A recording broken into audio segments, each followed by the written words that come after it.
셀트리온과 셀트리온 헬스케어 1분기 실적 발표 시점에 나온 오너리스크의 주가 영향은?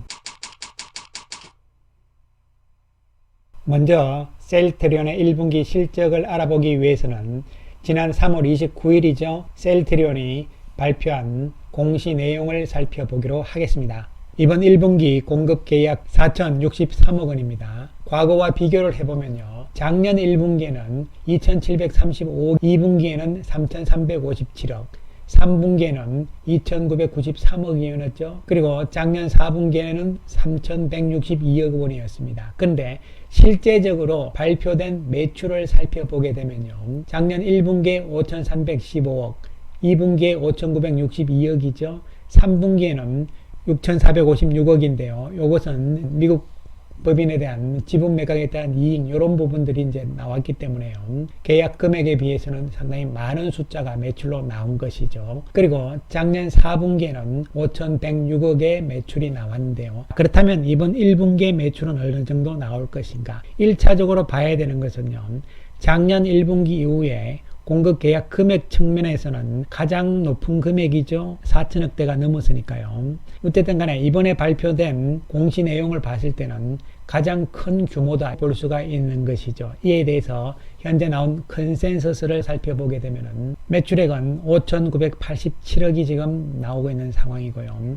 이것은 작년에 비해서 8.73% 증가치다 이렇게 보는 것이고요. 그리고 영업이익은 1,909억인데요. 34.18% 증가잖아요. 그러니까 작년 1분기에 비해서 영업이익 측면에서는 큰 증가가 나오고 있는 것이죠. 이것이 램시마이서시의 효과라고도 한편으로는 볼 수가 있는 것이죠. 따라서 현재까지의 1분기에 대한 컨센서스는 매출액 그리고 영업이익 부분에서는 긍정적이라고 볼 수가 있는 것이죠. 과연 이번 실적 발표 셀트리온은 5월 10일 날 발표가 예정이 되어 있잖아요. 과연 이 컨센서스 5,987억 원을 돌파를 할 것이냐 아니면 예상치 부합 정도로 나올 것이냐 이런 부분들인데요. 어쨌든 이 숫자는 긍정적인 숫자가 될 수가 있는 것이고요. 특히 1분기는 제약이나 바이오 쪽이 비성수기거든요. 그럼에도 불구하고 1분기 실적이 좋다는 측면은 긍정적으로 볼 수가 있는 것이죠. 한편 이 컨센서스의 변화를 살펴보게 되면요. 1분기 매출액에 대해서 3개월 전에만 해도 5,980억이었고 1개월 전에는 5,838억으로 조금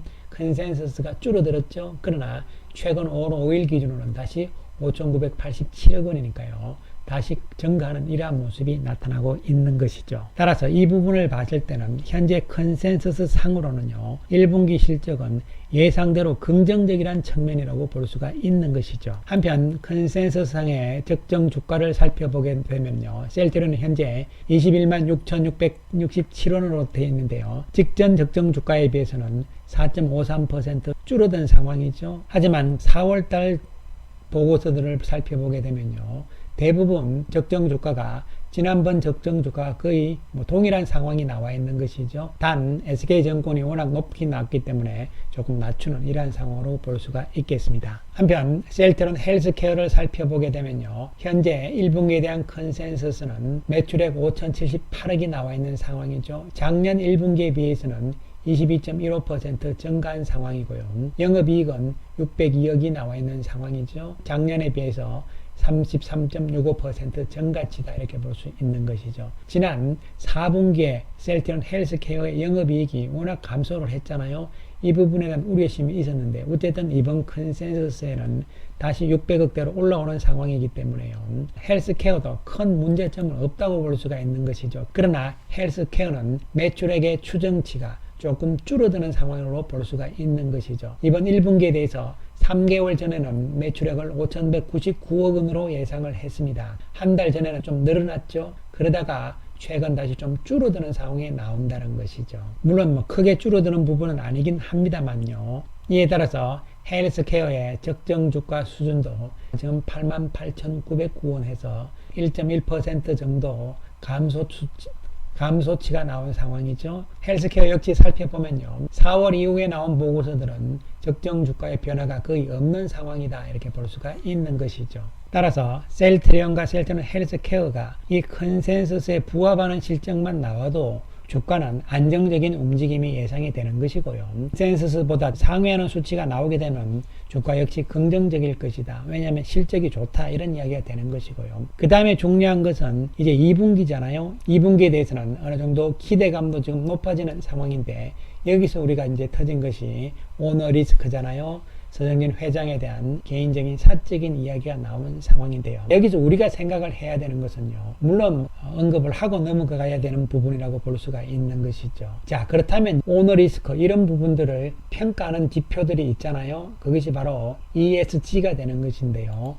ESG는 E는 환경이고요. S는 사회적인 역량, 그리고 G는 지배구조잖아요. 그래서 이 부분에 대해서 우리가 한번 살펴보면서 과연 그렇다면은 이러한 ESG 측면, 특히 지배구조 측면에서의 이야기들과 이와 관련된 주가와의 관계, 특히 오너리스크에 따른 어떤 주가의 관계, 이런 부분에 대해서도 우리가 한 번은 살펴보고 넘어갈 필요성이 있다. 이런 측면에서 한번 보기로 하겠습니다. 현재 셀트리온의 ESG 통합 점수는 49.4점입니다. 그러니까 점수니까 점수가 높을수록 좋은 것이죠. 100점 만점이 되는 것이고요. 평균보다 높은 수치다 이렇게 볼 수가 있는 것이죠. 자, 이것을 조금 구체적으로 분야별로 즉 환경 점수를 보시게 되면요. 여러 가지 측면에서 이러한 점수가 나와 있는 것이고요. 그 다음에 사회 점수도 이렇게 나와 있는 상황인데요. 지배구조 측면에서 보시게 되면 이번에 이제 오너리스크 지배구조 측면에서의 문제점이잖아요. 이 사회는 51점.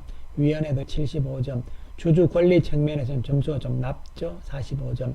경영진에 대해서도 점수가 좀 낮습니다. 30점인데 도덕성 측면에서는 100점을 받았거든요. 근데 이번에 이제 도덕성의 문제가 좀 있을 수도 있다. 이런 측면이 될 수가 있는 것이죠. 이에 따라서 과연 주가에는 어떠한 영향이 나올 것인가 이런 부분이 되는 건데요. 그 전에 앞서서 비교를 한번 해보게 되면요. 통합 점수가 셀트리온이 49.4잖아요.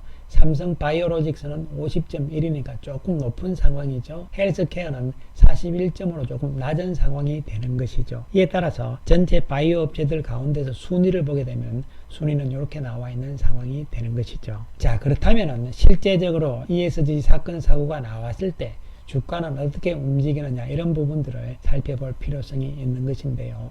요 그래프 그림은요. 작년 2분기, 3분기, 4분기에 대한 부분이 되는 것이죠. 어떤 지배구조와 관련된 사건, 사고들이 나왔을 때 과연 주가가 어떻게 움직였느냐 이런 부분이 될 수가 있겠는데요. 세 차례로 볼 수가 있는 것이죠. 22년 4월 달에 지배구조와 관련된 이야기들이 나왔을 때 주가의 움직임이잖아요. 요 부분이니까요. 주가가 조금 안 좋은 상황으로 되는 것은 일시적으로는 분명히 나오죠. 그러나 또 반등을 하고 이러면서 원래의 모습으로 찾아가는 상황이 나오고 그리고 22년 11월이죠. 역시 4분기가 되는 것이죠. 요때 이제 사건들이 좀 있었는데요. 요때도 보면 주가가 일시적으로는 좀 안 좋은 모습이 분명히 나옵니다. 그리고 22년 말에 나온 이야기들도 보시면요. 일단 주가가 한번 좀 일시적으로 빠지는 상황이죠. 그리고 원래의 모습으로 간다 이런 부분들인데요. 결국은 과거에 물론 데이터가 좀 작긴 합니다만 어쨌든 상황들을 봤을 때 과거 상황들을 봤을 때 일시적으로는 이러한 ESG 특히 지배구조와 관련된 사건 사고 기사들이 나왔을 때는 주가가 일시적으로는 조금 안 좋은 상황이 나타나는 것은 분명하죠.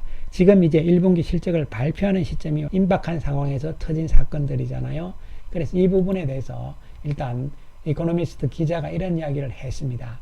이와 관련해서 기업 오너의 개인사가 기업 경영에 미치는 영향은 크지 않다. 그러나 서 회장이 경영에 복귀를 했잖아요. 이 시점에서 나왔다는 것이 아쉽다는 지적은 분명히 있는 것이고요. 서 회장이 이번 논란을 잠재울 정도로 경영 능력을 보여줄 수 있을까요? 이런 부분인데 이 이야기는 결국은 서 회장의 경영 능력으로 앞으로의 실적이 문제없이 나온다면 기업 오너의 개인사는요 일시적인 영향에 그칠 것이다 이러한 얘기가 되는 것이죠. 그러나 실적이 안 좋게 나오게 된다면 이 부분이 지배구조하면서 자꾸 안 좋은 이야기로 번질 가능성도 배제할 수는 없는 부분이라고 볼 수가 있는 것이죠. 어쨌든 셀트리온 실적으로 말해줘야 된다 이런 부분이 핵심이 되는 것이고요.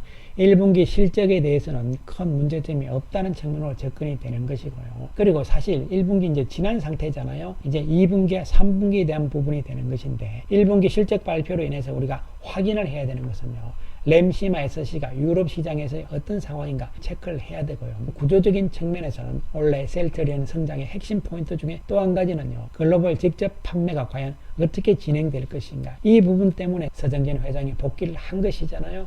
램시마 SC와 더불어서 뉴플라이마가 미국에서 어떤 상황으로 갈 것인가 이런 부분들이잖아요. 5월달에 미국 FDA 허가가 나올 것이냐. 5월달에 나오지 않으면 6월달에 그렇게 해서 7월 1일날은 미국에서 런칭이 시작이 되는데 물론 준비는 되어 있는 상태지만 실적이 나오는 것은 조금 시간이 필요한 상황인데 어쨌든 그러한 부분들도 우리가 살펴볼 부분이긴 합니다만요.